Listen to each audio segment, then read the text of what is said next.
94 Walf Sénégal dellu si na di leen siyaar di siyaare mboolem képp koo xam yaa ngi topp sunu site bi di 94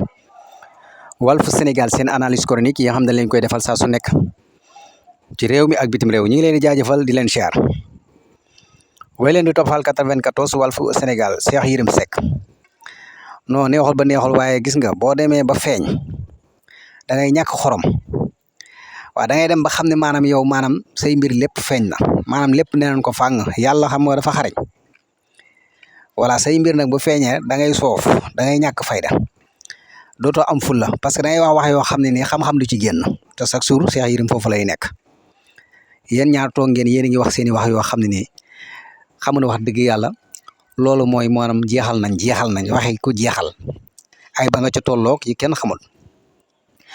Cheikh Yérim yow yeboo Bassirou Diomaye Faye ngeen baal ma de yow sénégalais yi nga yeb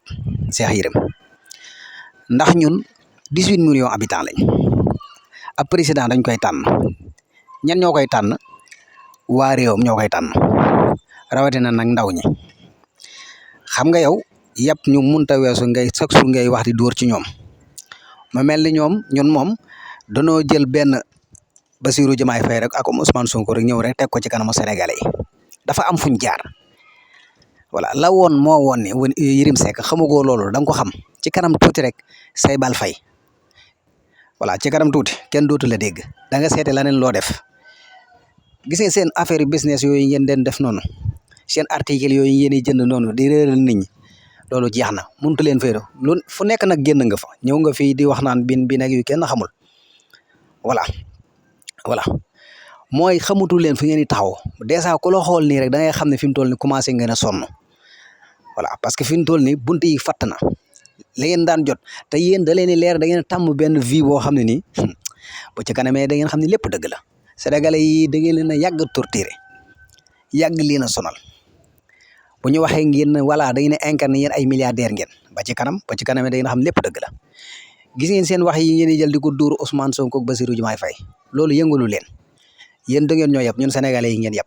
parce que chaque jour ngay wax maanaam n'importe di wax yoo xam ne wax yi doyoo di mel ni jàpp ne maanaam ñii moom danoo jékki-jékki rek jël leen rek teg leen ci sunu kanam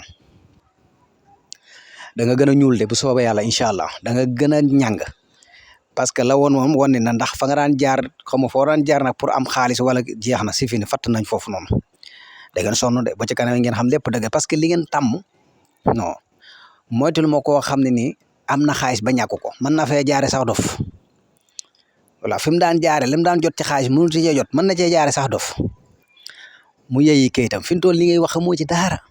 da ngay wax di dem rek sénégalais yi nag ndokk bañ la xamee ndokk biñ la identifié te loolu yëpp kan lañ koy gërëmee kan lañ koy santé Ousmane Sonko moo leen dénoncé yéen ñëpp xam ne du ngeen dara ay carcasse rek ngeen da ngeen a toog nii ci kanam nit ñi di incarné ne ñun ay milliardaire lañ ay boromi xam-xam lañ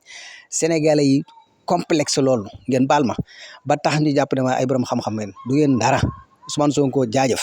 voilà ñu ñëw ci Diop si nag yow dafa mel ni wax dëgg yàlla damay ragal nag bukki bi la mattoon bukki bi matt la dafa mel ni daal fi mu toll nii mbir yaa ngi bëgg a neex ndax xam nga Diop si yow it gars yi duñ la fàtte de dafa mel ni gars yi dañ la fàtte waaye duñ la fàtte yow it de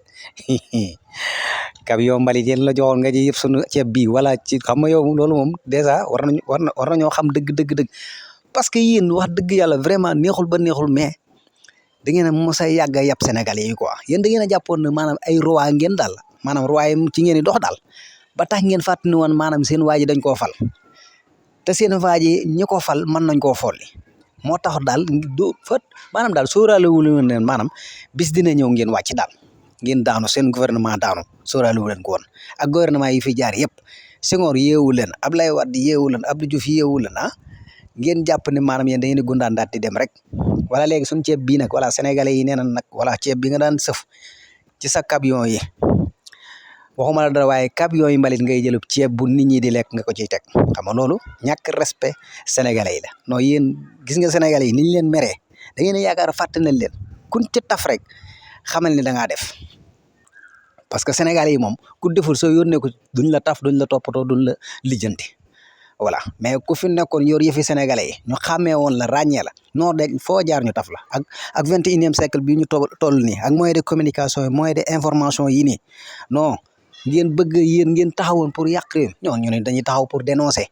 parce que dénoncer mooy tax réew mi mën a jag boo gisee occidentaux yi seen réew yi jag dénoncer ba nii dénoncer foofu noonu moo tax seen réew yi jag mais buñ leen bàyyee nii di raay la ka maslaa nii yéen da ngeen di jaar suñ kaw yàq loolu moo ñu rey ba fii ñu toll nii tey jii masla raayal bu laal fii état la nangam Ousmane Sonko dimbali nañu ci côté ba dajji na lépp teg na le mbir daa war di leer